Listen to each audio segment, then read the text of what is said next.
योगेन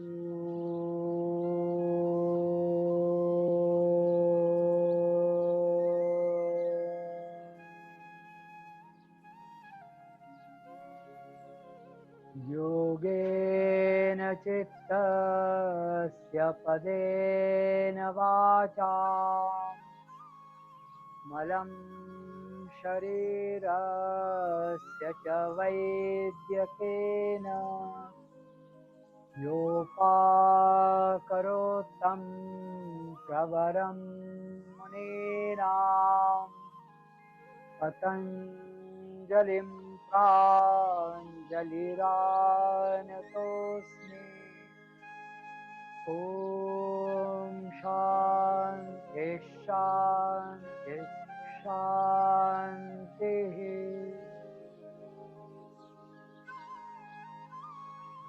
आत्मीय स्वजन, जैसा कि अभी अभी अजित भैया ने बताया कि आज यह इस व्याख्यान माला का 48वां पुष्प है और आज हम लोग ठीक 46, 47 और 48वें सूत्र पर ही है, द्वितीय पाद अर्थात साधन पाद के। सामान्यतः हम सब लोग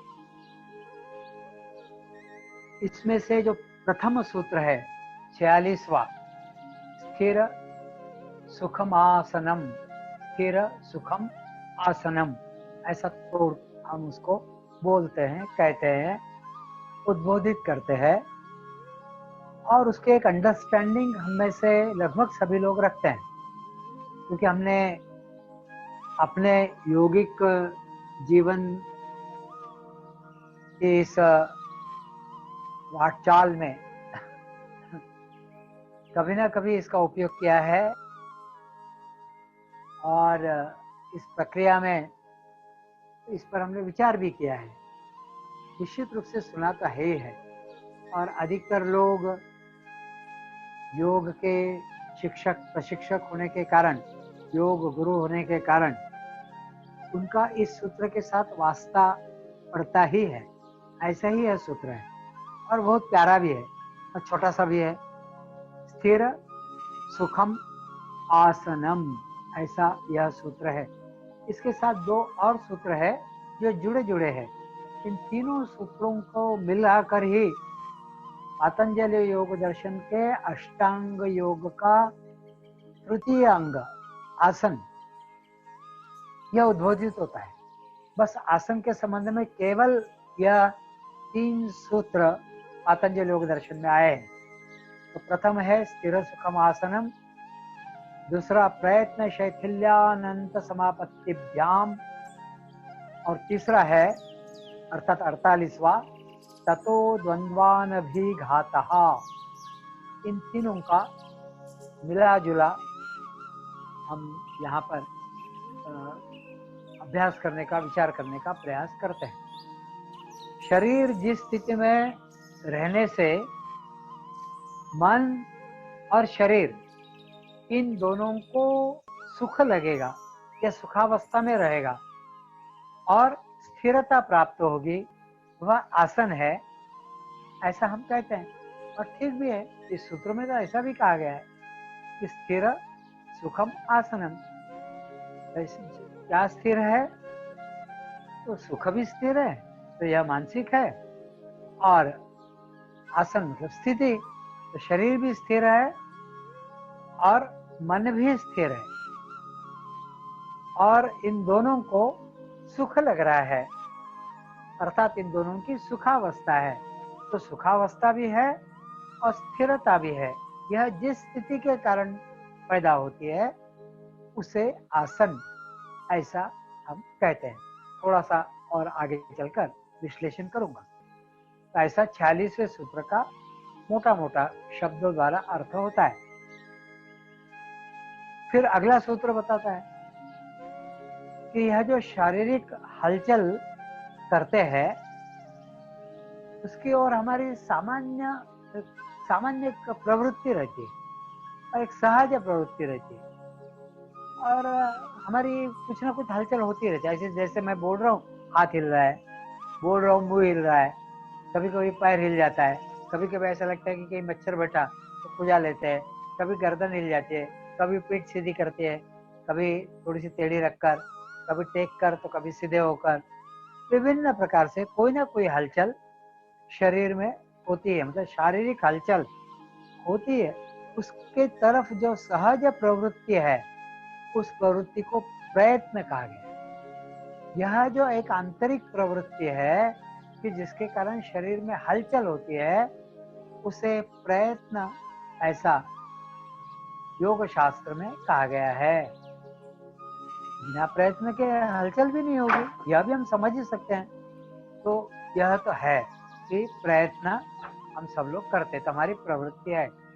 तो इस प्रयत्न की शिथिलता संपादन करना, मतलब इस प्रयत्न में शिथिलता लाने का प्रयत्न करना, मतलब शिथिलता लाना, और अनंत में मन को लगा देना, अर्थात समापत्ति अथवा जिसको तन्मयता, तो यह संपादित करना, प्राप्त करना, ऐसे दो उपायों से क्या, तो शारीरिक हलचल करने में जो सहज प्रवृत्ति है प्रयत्न, उन प्रयत्नों में शिथिलता संपादित करने के लिए मन को अनंत पर लगाकर समापत्ति अथवा तन्मयता संपादित करने का जो उपाय है, तब जाकर आसन स्थिर होता है। ऐसा पतंजलि महामुनि कह रहे प्रयत्न शैथिल्य अनंत समापत्तिभ्याम, प्रयत्न शैथिल्यम अनंत समापत्तिभ्याम, आप ऐसा भी कह सकते हैं। फिर अगला सूत्र कहता है, एक बार आसन स्थिर हुआ कि राग द्वेष आदि जो द्वंद्व है, उनका अनभिघात, अर्थात उनके कारण पीड़ा न होना, यह सिद्धि इससे प्राप्त हो जाती है। ऐसा यह सूत्र कहता है। तो पहले दो सूत्र, तो पहला सूत्र वह आसन क्या है, दूसरा सूत्र वह जो स्थिरता, शारीरिक सुखपूर्ण अवस्था भी और मानसिक स्थिर और सुखपूर्ण अवस्था, यह प्राप्त करना वह आसन है। वह कैसे प्राप्त करना, तो प्रयत्नों में शिथिलता लाकर, और उसका दूसरा पक्ष अनंत के साथ, व्यापकता के साथ समापत्ति या तन्मयता लाकर।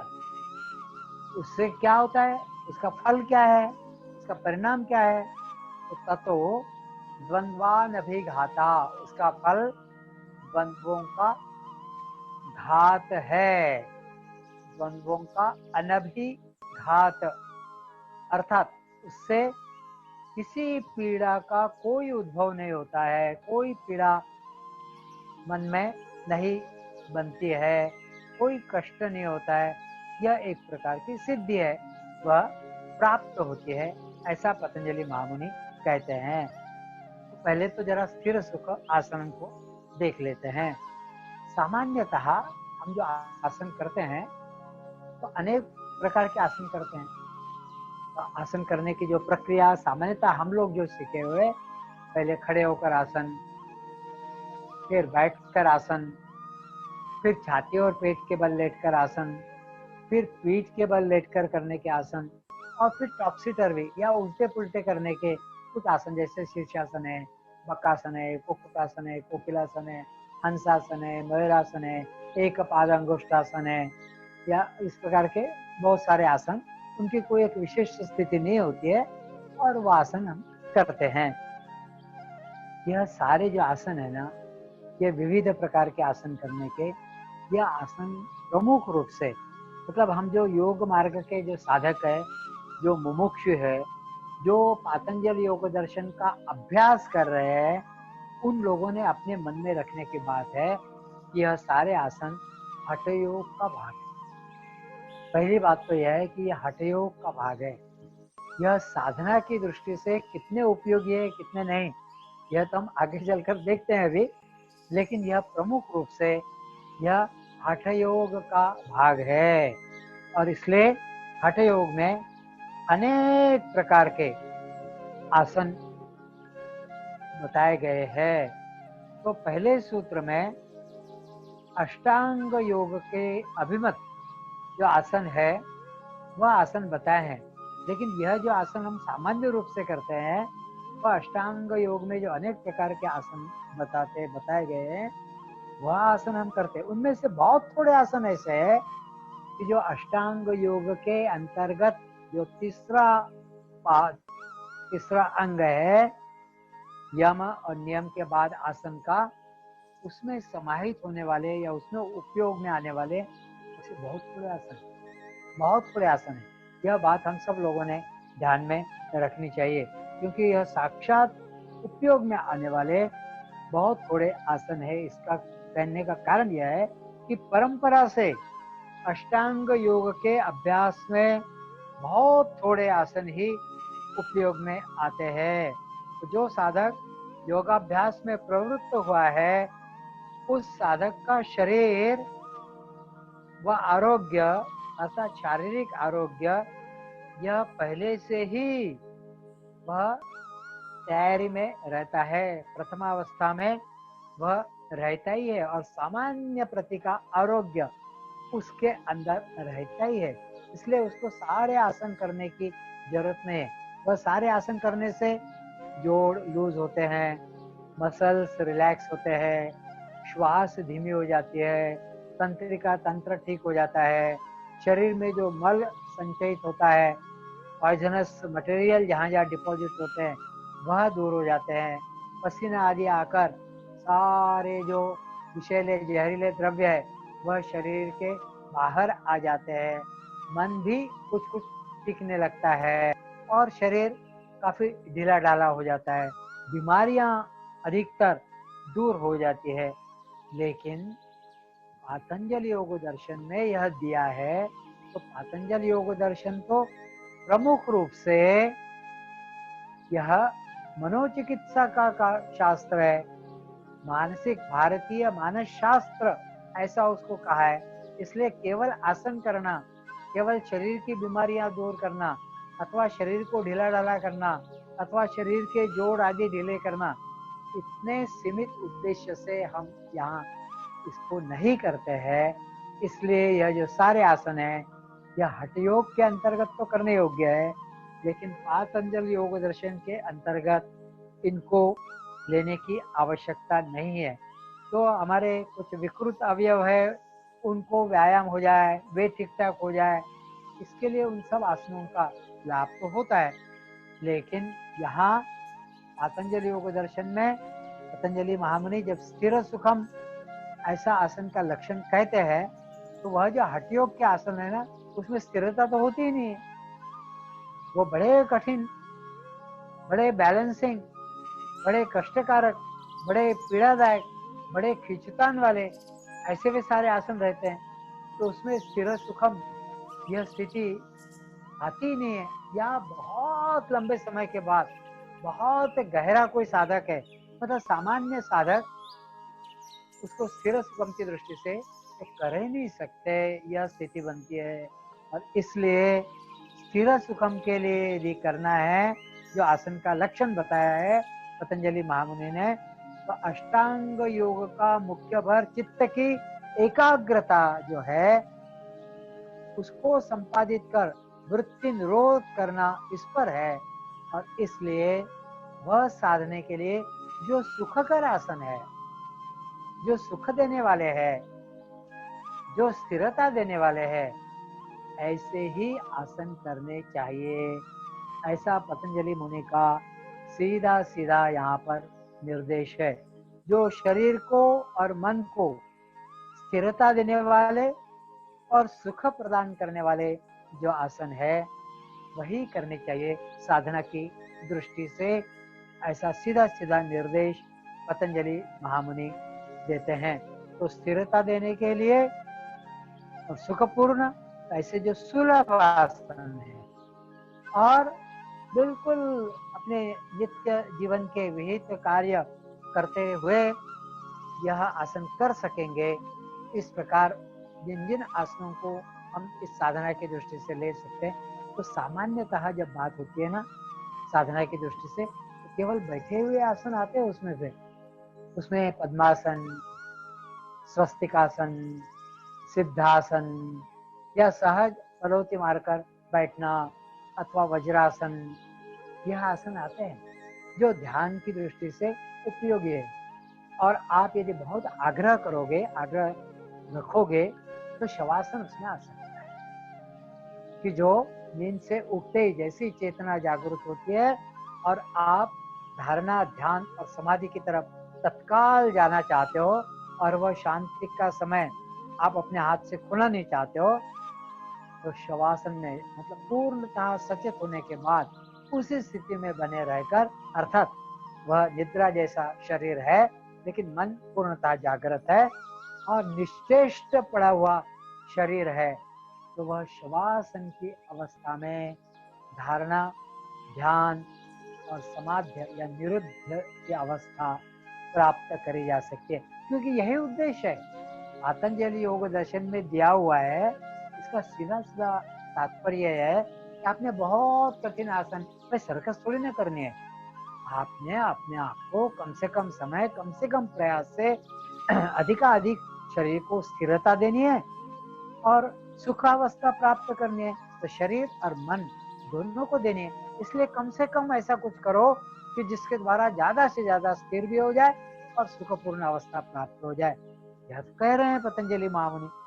इस दृष्टि से मतलब यह हठ योग का विरोध नहीं है यहाँ पर, या हठ योग को किसी प्रकार कंडेम नहीं कर रहे, लेकिन यहाँ पर हम जिस उद्देश्य को लेकर काम कर रहे हैं उसके लिए तो सीमित मात्रा में सीमित आसनों का प्रयोग ही यहाँ पर उचित है। और जितने कम से कम समय में, कम से कम प्रयास से, कम से कम प्रयत्न से, क्योंकि पतंजलि महामुनि दूसरे सूत्र में कहते हैं प्रयत्न शैथिल्य, प्रयास में शिथिलता लाना है। यदि आप हठ योग के आसन करते रहोगे, बहुत प्रयास करना पड़ता है, तो उसी में लगे रह जाओगे और साधना धरी की धरी रह जाएगी, एक तरफ वह रह जाएगी। इस दृष्टि से यहाँ पर हम बहुत अत्यल्प कम आसनों का प्रयोग करेंगे, क्योंकि हठ योग के आसनों का प्रयोजन यह पूर्णतः भिन्न होता है।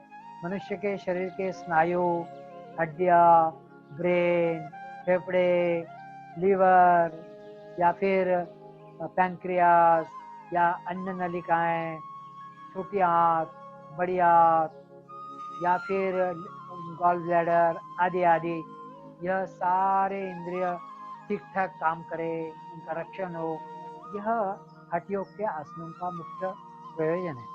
लेकिन जब हमने यहाँ पर साधना के लिए लिया है तो इसका प्रयोजन ही यहाँ पर अलग हो जाता है। तो व्यायाम या फिर स्नायु, हमारे मांसपेशियाँ, उनका संकुचन या उनका प्रसरण, मतलब उनको स्क्वीज करना, कॉन्ट्रैक्ट करना, उनको एक्सपांड करना, स्ट्रेच करना, यह उसका उद्देश्य नहीं है। या फिर रक्त का संचार अच्छा करना, फेफड़ों पर या हार्ट पर उसका प्रभाव डालना, यह उसका उद्देश्य नहीं है। अर्थात उनका लाभ उस स्तर पर होता है, लेकिन हमारा उद्देश्य यहाँ पर स्थिर और सुख यह है। और इस दृष्टि से अष्टांग योग का अभ्यास करते हुए पतंजलि महामुनि ने आसनों में जो स्थिर सुख यह लक्षण बताया है, उसका विचार करके ही हमने जो आसन प्राणायाम के बाद धारणा, ध्यान और संप्रज्ञात और असंप्रज्ञात समाधि, इन अंगों का जो अभ्यास करना होता है उसकी तरफ ही बढ़ना चाहिए। मान लीजिए आप धनुरासन, मयूरासन, शीर्षासन, इन आसनों का अभ्यास कर रहे हो, तो क्या आप स्थिर और सुखी हो सकते हो उसमें? आप जरा ढीला छोड़कर देखिए शरीर, शीर्षासन में गिर पड़ जाओगे। तो वहां तो बैलेंस बनाने के लिए शरीर को बड़ा सख्त, हाथों में बड़ाई वो शक्ति लगाकर रखनी पड़ती है, तो आप तनाव रहित नहीं हो सकते हो। स्थिर और सुख यह अवस्था उसमें नहीं आती है। यह मैं जानबूझकर पुनः पुनः कह रहा हूँ, लेकिन फिर भी हमने मन में यह रखना चाहिए कि बाकी लोगों के लिए, सामान्य जनों के लिए जो आसन है उनका भरपूर लाभ है, तो वह करने चाहिए। इतना ही नहीं, तो बीच बीच में या नित्य भी हम लोगों ने भी उनका प्रयोग और उपयोग करते रहना चाहिए।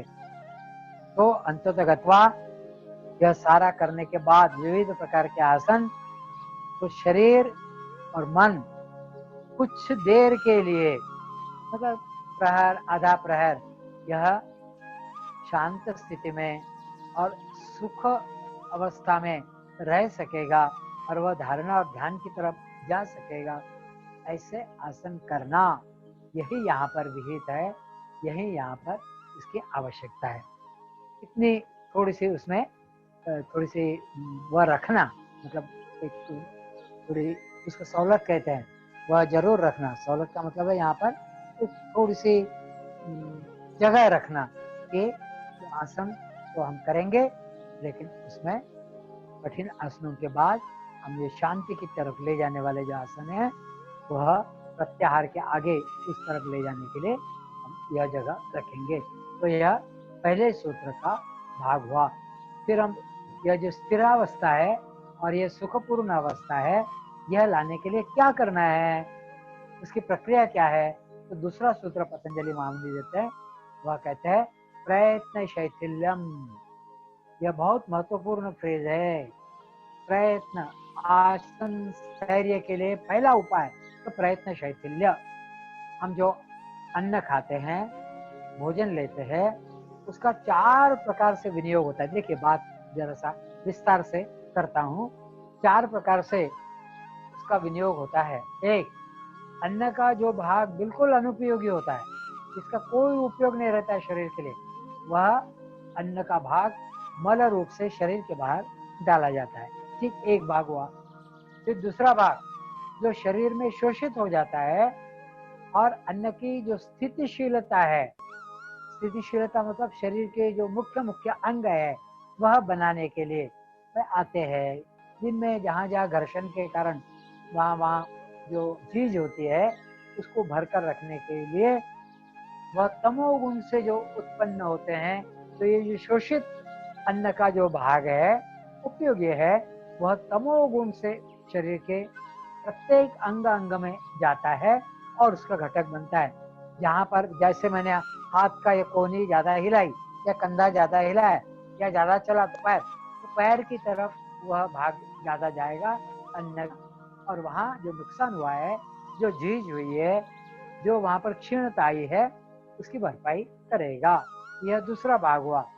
तो यह तमोगुण से होता है।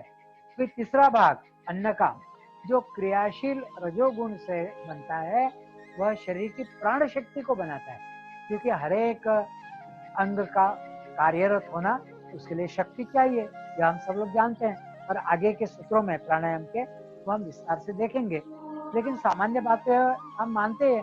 जैसे मैं मेरे मुंह का भी प्रयोग कर रहा हूँ, मैं आधा पौन घंटा 1 घंटा बोलूंगा, तो उसके बाद कहूंगा कि अब मेरे से ज्यादा बोलना नहीं होता है, तो उस अंग की तरफ जाने वाली जो प्राण शक्ति है, उधर की तरफ जाने वाली जो क्रियाशीलता है, क्रिया शक्ति जो है रजोगुण से वह निर्मित होती है प्राण शक्ति के रूप में। तो वह अलग अलग जगह पर जाकर प्राण, अपान, व्यान, उदान और समान इस रूप में वह कार्यरत शरीर में सर्वत्र रहती है।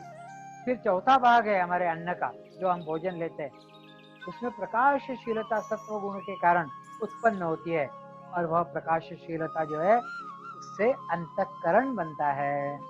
अंतःकरण क्या? मन, बुद्धि, चित्त और अहंकार, यह चारों अंतःकरण के जो भाग है, वह अन्न का जो प्रकाशशील सत्व गुण है उससे बनता है। तो पहला जो है वह मल रूप से बाहर डाला जाता है। दूसरा, तमोगुण से शरीर में स्थितिशीलता, अंग अंग प्रत्यंग बनाने का काम वह करता है। उसके बाद का जो भाग है, वह प्राण शक्ति के रूप में शरीर में जहाँ जहाँ ऊर्जा की जितनी मात्रा में आवश्यकता है, तो वह प्राण, अपान, व्यान और उदान समान के रूप में वह शरीर में जाती है। और चौथा, अन्न का प्रकाशशील सत्व गुण से, जानीव से, प्रज्ञा के कारण उत्पन्न अंतःकरण जो है, वह यह चौथा भाग है। इस प्रकार शरीर के सभी घटकों में क्रिया शक्ति रहती है जो रजोमूलक की है, तो चंचलता यह रजोगुण का भाग है। तो वह सर्व शरीर में जितनी भी हलचल होती है, वहाँ वहाँ जो जो भी व्यवहार होता है, वहाँ वहाँ वह अखंडता के साथ वहाँ वहाँ जाती है। और वह देह के जो कार्य होते हैं, उत्क्षेपण के साथ वह शक्ति वहाँ पर लगती है। उत्क्षेपण यानी ऊपर की तरफ फेंकना, अवक्षेपण यानी नीचे की तरफ फेंकना, गमन यानी एक जगह से लेकर दूसरी जगह तक जाना, एक स्थान से दूसरे स्थान तक। और शरीर का आकुंचन होना, शरीर का प्रसारित होना, यह सारा इस प्रकार के जो 5 प्रकार के जो कर्म होते हैं, उनसे पहला जो है वह है शरीर की निरंतर हलचल। दूसरा है देह द्वारा उत्क्षेपण, ऊपर की तरफ उस जानीव को, शक्ति को फेंकना। तीसरा है नीचे की तरफ फेंकना। फिर चौथा है एक जगह से दूसरी जगह पर। और पांचवा है शरीर का संकुचन होना और उसका प्रसरण। ये इस प्रकार 5 प्रकार से वह शक्तियां सदैव शरीर में क्रियाशील है, कार्यरत है। यह बात तो हम समझ सकते हैं कि कहीं ना कहीं स्ट्रेचिंग होती है, बाइसेप्स मसल्स की, ट्राइसेप्स मसल्स की, पिंडलियों की, घुटनों की, जंघाओं के मसल्स की। आगे झुकते हैं तो कमर की, पीछे झुकते हैं तो पेट की तरफ की, स्नायुओं की, मांसपेशियों की खिंचातानी, संकुचित होना, प्रसारित होना, यह होता ही है। ये हम सब लोग देखते हैं। उस शक्ति का मस्तिष्क की तरफ जाना, पैरों की तरफ जाना, शरीर के सभी अंगों की तरफ जाना, यह भी हम समझ सकते हैं। इतनी तो समझ हमें है, तो यह सारी बातें निरंतर चलती रहती है और अपने आप भी होती है। यह अपने आप होती हुई प्रतीत होती है। इसी को कहा गया है प्रयत्न। ये जो प्रयत्न शैथिल्य वाली जो बात आई है, कौन से प्रयत्न में शिथिलता लाना? तो यह जो सारा हो रहा है उत्क्षेपण, ऊपर की तरफ शरीर के सर्वांग में, नीचे की तरफ पंच प्राण के द्वारा शरीर में सर्वांग में, यह जो सारा अपने आप भी होता है या हम कोई प्रयास विचार करने के बाद करते हैं तब भी होता है। इसके लिए जो टर्म है वह है प्रयत्न। आज इसको अच्छे से समझना है। तो इन 5 प्रकार के कर्मों के द्वारा जो हलचल दिखाई पड़ती है, वह हलचल 5 कर्म वो एकदम एकदम से तो प्राण शक्ति के व्यापार के कारण होते हैं। मात्र इतना ही नहीं है, तो वह विचार करने से भी होते हैं। जब वह प्रज्ञा के कक्ष में, जानीव की कक्षा में जब वह व्यापृतावस्था में आते हैं, तो उसको प्रयत्न, यह यौगिक संज्ञा इस सूत्र में, ये जो द्वितीय सूत्र है प्रयत्न शैथिल्या, इसमें वह प्रयत्न के रूप में, प्रयत्न संज्ञक यह शक्ति के रूप में वह बताई गई है। तो शरीर की जो सारी हलचलें हैं, यह प्रयत्न संज्ञक शक्ति की प्रेरणा के कारण ही होती है। तो यह प्रयत्न की प्रेरणा से ही होती है। तो 3 प्रकार की शक्तियां है यह। एक तो क्रिया शक्ति, दूसरी ज्ञान शक्ति, यह 2 तो प्रमुख है उसमें से, और तीसरी है इच्छा शक्ति। तो क्रिया शक्ति और ज्ञान शक्ति या इन अंतःकरण की यह 2 प्रमुख शक्तियां है, क्रिया शक्ति और ज्ञान शक्ति। इसको ध्यान में रखना। तो हमारे मस्तिष्क में, मतलब स्कल में आगे की तरफ बड़ा वाला ब्रेन है, बड़ा मेंदु है, बड़ा ब्रेन है। और पीछे वह जो बड़ा ब्रेन है यह ज्ञान शक्ति का गोलक है। और पीछे की तरफ जो है वो जो छोटा ब्रेन है वह क्रिया शक्ति का गोलक है। मतलब जितनी भी ज्ञान की बातें होती है वह ब्रेन का जो अगला भाग है उसमें घटित होती है।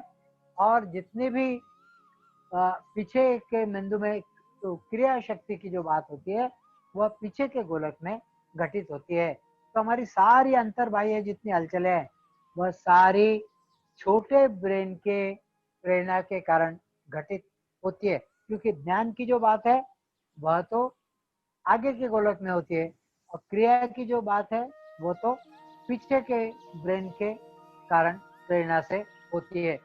इन 2 ब्रेन जैसा ही इसका व्यापार चलता रहता है। तो यह छोटे प्रमाण में चलता रहता है। और ऐसा ही हमारे अंदर और भी कुछ गोलक है, और भी कुछ पृष्ठवंश रज्य तंतु है जो विभिन्न स्थानों पर है, जो हमारी ये जो नर्वस मेंडुला ऑब्लिगेंटा है वहां से लेकर ये जो हमारी हमारे रीढ़ में जो उतरता है, और विभिन्न स्थानों पर वो उनके घटक वहां पर होते हैं, और वहां से भी हमारी कुछ क्रियाएं वहां वहां पर घटित होती है।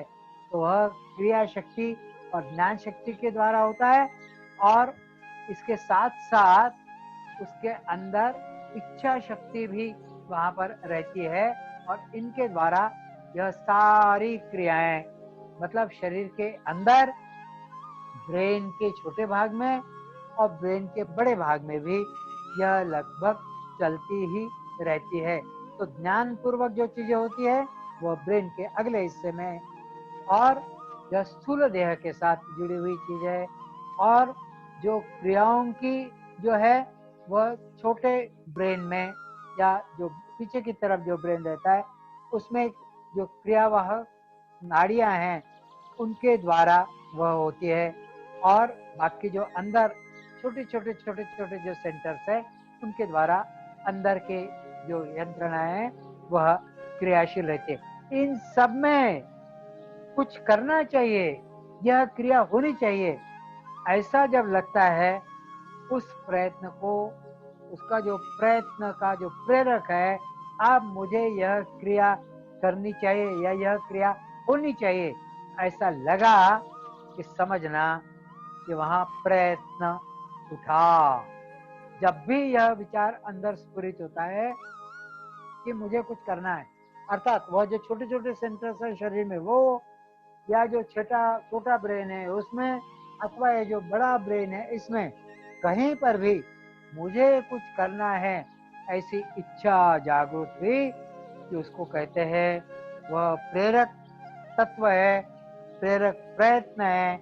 और इसके कारण मुझे अब कुछ करना चाहिए, मेरी करने की इच्छा है, अमुक एक क्रिया मैंने करनी चाहिए, ऐसी इच्छा उसके अंदर जागृत होती है। तो ये इच्छा शक्ति, तो ज्ञान शक्ति, क्रिया शक्ति और इच्छा शक्ति, इस इच्छा शक्ति की प्रेरणा के कारण ही ज्ञान शक्ति का जो बड़ा ब्रेन है वह उसमें जागरूकता आती है, और छोटे ब्रेन में भी उसमें जागरूकता आती है, और जो छोटे छोटे सेंटर्स है उसमें भी जागरूकता आकर हमारे जो छोटे छोटे स्नायु, मांसपेशियां, मज्जा आदि आदि में क्रियाएं फिर घटित होती है।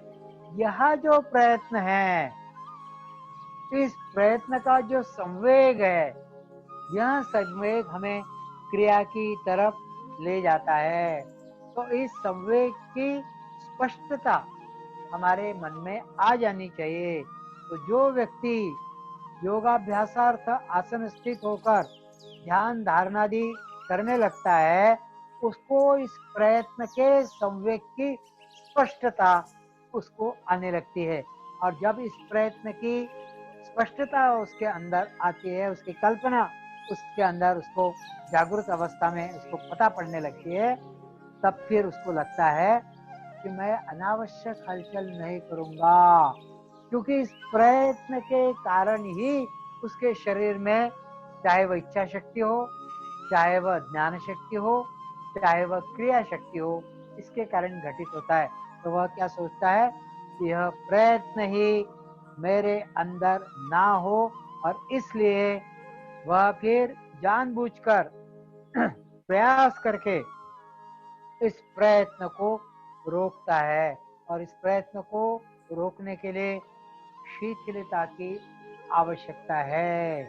सामान्यतः योगासनों में हम क्या कहते हैं, जब कोई आसन करते हैं, मान लीजिए अर्धघटी चक्रासन करते हैं, जैसे दाहिना हाथ उठाया और हम बाईं तरफ झुके, तो हम क्या कहते हैं, उस आसन में रुकिए, जरा देर रुके रहिए, चेहरे पर शांत भाव रखिए, चेहरे पर प्रसन्नता, सामान्य श्वसन चलने दीजिए, बिना हिले डुले रुके रहिए,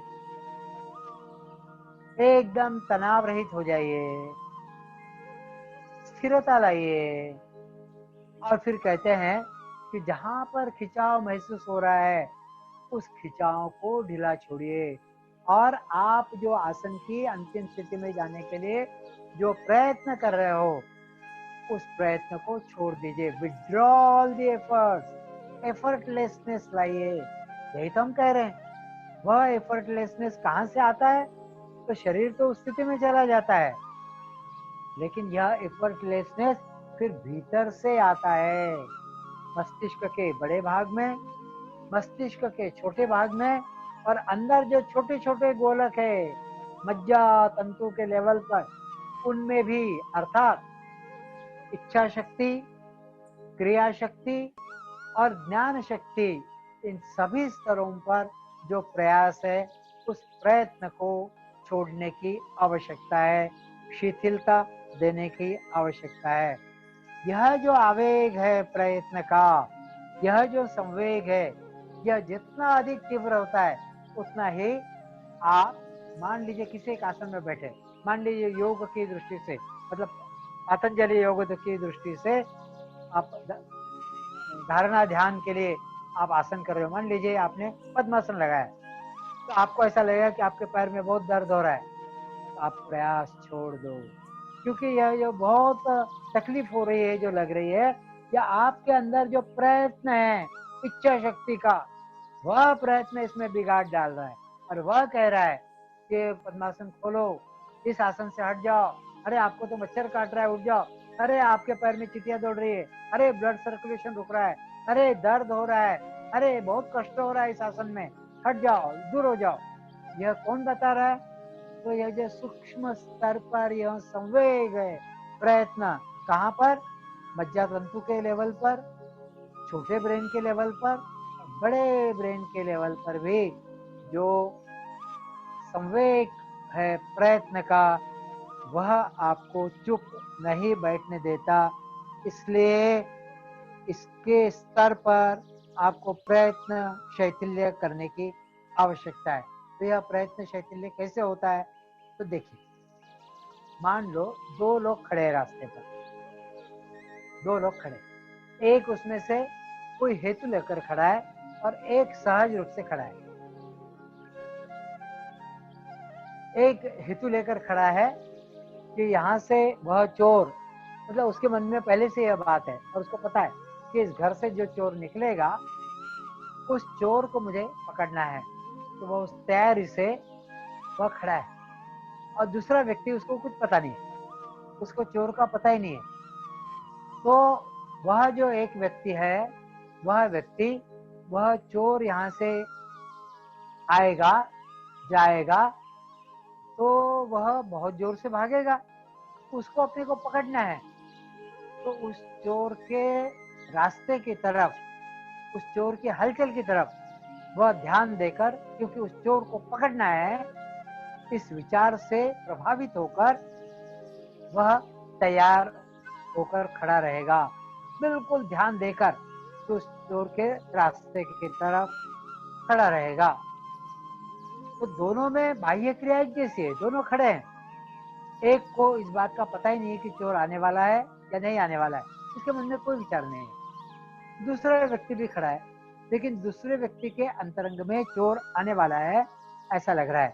तो बाह्यता, दोनों की बाह्य क्रियाएं एक जैसी है, तो शारीरिक और मानसिक इसमें ही अंतर यहाँ पर हो गया है। चोर को पकड़ना जो चाहता है, उस शरीर, उसके शरीर पर, उस व्यक्ति के शरीर पर और मन पर, इस सूत्र में बताए जैसे उसके अंदर प्रयत्न है और उस प्रेरणा का तान है। कौन सी प्रेरणा? कि चोर को पकड़ना है, तो उसके अंदर प्रेरणा काय की है? तो प्रयत्न की, चोर को पकड़ने की। और वही जो सहजता से खड़ा हुआ है, उस व्यक्ति के शरीर और मन पर कोई प्रयत्न नहीं है। इसलिए जिसके अंदर तान तनाव रहता है, उसके अंदर यह प्रयत्न शैथिल्य नहीं रहता है। जिस शरीर में जो बिना तनाव के खड़ा है, उसमें प्रयत्न शैथिल्य है। यही बात समझने की आवश्यकता है। जैसे दो लोग हैं, एक सो रहा है, एक नहीं सो रहा है, और सोते में मान लो उसका हाथ उठाता है और छोड़ देता है, क्या हो जाएगा? हाथ धपाक से नीचे गिरेगा। लेकिन इसके लिए एक व्यक्ति को जगना आवश्यक है, एक व्यक्ति सोया हुआ होना आवश्यक है। तो सोए हुए व्यक्ति का हाथ उठाया और छोड़ दिया तो धपाक से गिर जाएगा। क्या हो गया? क्योंकि उसके अंदर का जो प्रयत्न का संवेग है वह समाप्त हो चुका होता है, इसलिए उसका हाथ धड़ाम से नीचे गिर जाएगा। बस यही स्थिति चाहिए आसन में स्थिरता लाने के लिए कि प्रयत्न शैथिल्य कैसा होना है। तो शरीर बिल्कुल ढीला ढाला, बिल्कुल ढीला ढाला, इसको हम कह सकते हैं कि प्रयत्नों में शिथिलता आई। फिर इसका दूसरा जो उपाय है, वह दूसरा उपाय पतंजलि महामुनि बताते हैं अनंत समापत्ति। अनंत के साथ मन को तादात्म्यता, एक रूपता, समलयता, तत्र प्रत्यय एकतानता, अनंत के साथ। हम उदाहरण के लिए कैसा बताते हैं, जैसे अर्धघटी चक्रासन। हम क्या कहते हैं? तो अर्धघटी चक्रासन में आपके कमर पर बहुत खिंचाव है, तो मन को पहले एकाग्र करिए। फिर हम कहते हैं उस तनाव को, उस खिंचाव को, उस कष्ट को, उस पीड़ा को प्लेजरेबल पेन में रूपांतरित करिए। और फिर कभी कभी यह भी सूचना देते हैं कि यह जो ऊपर किया हुआ दाहिना हाथ है, उस हाथ के मध्य उंगली से जो दाहिनी तरफ का पैर है अर्थात दाहिना पैर, उसकी एड़ी तक एक सीधी रेखा में आपके कमर पर जो दर्द, जो खिंचाव, जो पीड़ा, जो कष्ट या जो पेन है उसको फैला दीजिए। तो क्या हुआ? उसका एक्सपांसिवनेस। इतना ही नहीं, तो हम ये कहते हैं कि उसको और फैला दो और आकाश जैसी कल्पना करो। तो अनंत के साथ उसको जोड़ दो। जैसे ही उसको अनंत के साथ जोड़ते हैं, होता क्या है? तो पहले आसन से स्थैर्य आ चुका होता है प्रयास छोड़ने के कारण, तो वही अवस्था सुखपूर्ण अवस्था बनती है। लेकिन सुखपूर्ण अवस्था में मन थोड़ा इधर उधर भाग सकता है, अथवा सुखपूर्ण अवस्था में जाने के पहले जैसी स्थिरता आती है, तो आप अनंत के साथ मन को लगा दीजिए। तो जब मन को अनंत के साथ लगाते हो तो वह जो अवस्था सुखपूर्ण बनती है, तो वह अवस्था ध्यान के सदृश होती है। यहाँ पर होता क्या है कि हमारा जो देह भाव है वह भी छूट जाता है। जब अनंत के साथ विशालता या फिर अपने ईश के साथ या नाम जप के साथ या अपने मंत्र के साथ जब हम एक रूप हो जाते, एक कांता होते, तो शरीर का भाव तिरोहित हो जाता है। तो शरीर का भाव जब छूट जाता है, तो आपने जो प्रयत्न शैथिल्य किया, जो स्थिरता लाई, वह सुखपूर्ण अवस्था में रूपांतरित हो जाता है। और जिस स्थिति में आप बैठे हो वह आसन की स्थिति सिद्ध होने लगती है। वही तो सिद्ध करना है। तो उसका फल क्या होता है?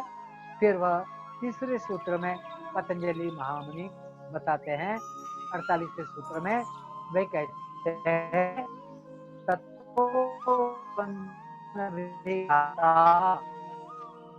से द्वंद्वों का घात हो जाता है। कौन से द्वंद्व? शीत उष्ण, जय पराजय, लाभ हानि, मान अपमान या निंदा प्रशंसा, इस प्रकार के अनेक द्वंद्व हमारे मन में निरंतर, चित्त निरंतर इस पर काम करता है। कभी भूत में, कभी भविष्य में। पहले ऐसा किया था तो मुझे ये तकलीफ हुई थी, अब मुझे वो तकलीफ नहीं चाहिए, तो मैं सुख के लिए कुछ काम करूं, तो मैं ऐसा काम करूंगा। तो वह भूत से उठकर भविष्य में जाता है, निरंतर यह चलता रहता है। तो क्या कह रहे हैं पतंजलि? बाय दैट, उससे, ततो शब्द का ही अर्थ होता है उससे, द्वंद्वान अभिघाता। घात हम सब लोग समझते हैं कि पूर्व के दिनों में एक ग्वालियर के आसपास जो चंबल घाटी है, वहां पर घात लगाते थे चाकू लोग। घात लगाना मतलब क्या? जो व्यापारी जाते थे, जो सेठ लोग जाते थे, जो सामान लेकर जाते थे उनको लूट लेते थे। इतना ही नहीं, तो जान से भी मार देते थे। घात लगाने का सीधा अर्थ घात लगाने का होता है जान से मारना। तो ऐसा घात लगाना तो किसका? तो जो षड्रिपु होते हैं, जैसे काम, क्रोध, लोभ, मोह, मद, मात्सर्य, इन सबको घात लगाकर जब इस अवस्था में मन स्थिर अवस्था और सुख अवस्था में जाता है, जिसको हम ध्यान सदृश अवस्था कहते हैं, उससे उस ध्यान जैसी अवस्था से सारे द्वंद्वों का क्षय होता है। तो वह अवस्था कैसी बनती है? समाधि की अवस्था बनती है। तो हमने कहाँ से शुरुआत करी थी? शुरुआत करी थी शरीर से, जिसको स्थिरता प्रदान करी। उस स्थिरता को लाने के लिए सारे प्रयत्न छोड़े। तो प्रयत्न इच्छा शक्ति के स्तर पर, क्रिया शक्ति के स्तर पर और ज्ञान शक्ति के स्तर पर भी जो प्रयत्न का संवेग है, आवेग है, उसको वहीं पर हमने मोड़ दिया, वहीं पर उसको समाप्त किया, जिसके कारण कोई क्रिया घटित होने की संभावना नहीं, कोई प्रयत्न आगे मतलब शरीर में कोई हलचल होने की संभावना नहीं। इससे शिथिलता आएगी। वह शिथिलता धीरे धीरे शरीर और मन को स्थिरावस्था और सुख की अवस्था की तरफ ले जाती है। वह धीरे धीरे ध्यानावस्था की तरफ ले जाती है। अथवा मन इधर उधर जाने की जब संभावना रहती है तो विशालता पर मन को जोड़ देना, उसके साथ एक रूपता प्रदान करना, प्राप्त करना। भाई जब एक रूपता हो गई, मन शांत हो गया, सुखावस्था में है, स्थिर भी है, कोई हलचल नहीं है, समाधि की तो अवस्था हुई। और क्या हुआ? तो आसनों के द्वारा, इसलिए बस एक आसन की बात हो रही है यहाँ पर, सीधा सीधा देखे तो किसी एक आसन में मतलब एक स्थिति में बैठे और वह समाध्य या निरुद्ध अवस्था तक, आत्म साक्षात्कार की अवस्था तक, अथवा असंप्रज्ञात, संप्रज्ञात, असंप्रज्ञात अथवा सबीज, निर्बीज आदि समाधियों की अवस्था पार करते हुए पूर्णतः आत्म साक्षात्कार की ओर गए। मैं थोड़ा सा दूसरी तरफ भी आपका चित्त आकर्षित करना चाहता हूँ। यह जो 46वां सूत्र है, स्थिर सुखमासनम, क्या हम इसको ऐसा पढ़ सकते हैं? संस्कृत में एक विशेषता दी गई है कि ये कोई शब्द आगे पीछे करने से उस वाक्य का अर्थ नहीं बदलता है। डॉक्टर अजीत सुन रहे हैं मेरी बात, और वह बता सकते हैं कि बालक जैसे विद्या का पाठ कर रहे हैं, पढ़ रहे हैं, इस प्रकार का यदि वाक्य है तो बालक विद्या पढ़ रहे हैं, विद्या बालक पढ़ रहे हैं, विद्या पढ़ रहे हैं बालक, इन तीनों रूपों में वह हो सकता है। क्या ऐसा ही इस स्थिर सुखम आसनम, इसका हम प्रयोग कर सकते? क्या स्थिर होना? तो यदि पतंजलि महामुनि इस बात को अभिप्रेत होकर यदि कह रहे हो कि सुख स्थिर होना है, और वैसे यह जो अर्थ हमने देखा, इसमें स्थिर क्या होना है? भाई आसन स्थिर होना है, मतलब शरीर स्थिर होना है, ये तो ठीक है, लेकिन अंततः तो होना किसको स्थिर है? उस सुख को। क्योंकि सारे शास्त्र का जो आधार है, जो नींव है, ये अंततः हमें सुख की ओर जाना है। क्योंकि सारे शास्त्रों का निचोड़ यही है, दुख निवृत्ति सुख प्राप्तिश्च। यदि उसका मुख्य उद्देश्य सुख प्राप्त करना है तो यह स्थिरता लाकर होना क्या है? सुखपूर्ण होना है स्थिति। तो सुखपूर्ण क्या? तो ऐसा शरीर की अवस्था बन जाए कि जो पूर्णतः सुखमय है, सुखपूर्ण है। तो इस सुख को ही स्थिर कर लो, सीधी सीधी बात पकड़ लो कि सुख को स्थिर करना है बस।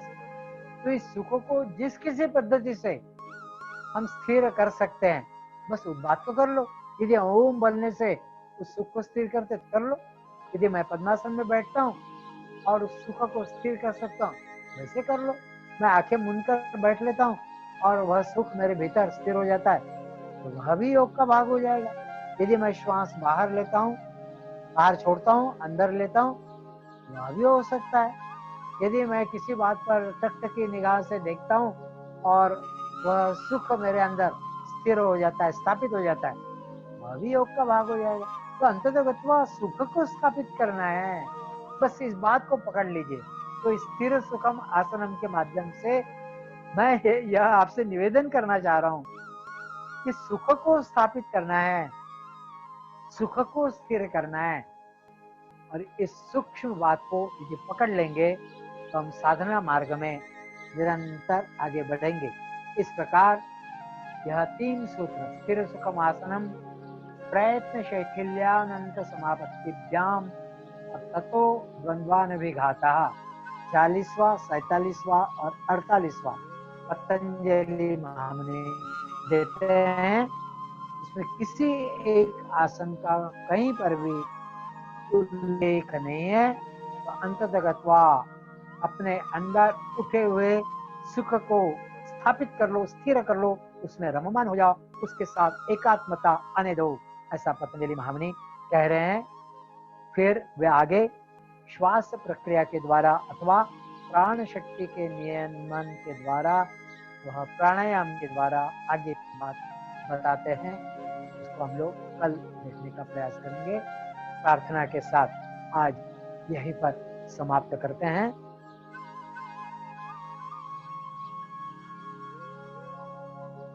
सर्वे भवन्तु सुखिनः, सर्वे सन्तु निरामयाः, सर्वे भद्राणि पश्यन्तु, मा कश्चित् दुःखभाग् भवेत्। ॐ शान्ति शान्ति शान्ति।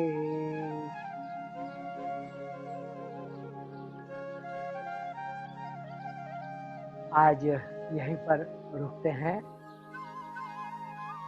और यह सत्र यहीं समाप्त करते हैं। आप सब लोगों को धन्यवाद और नमस्कार। यदि किसी को कुछ पूछना है तो पूछ सकते हैं।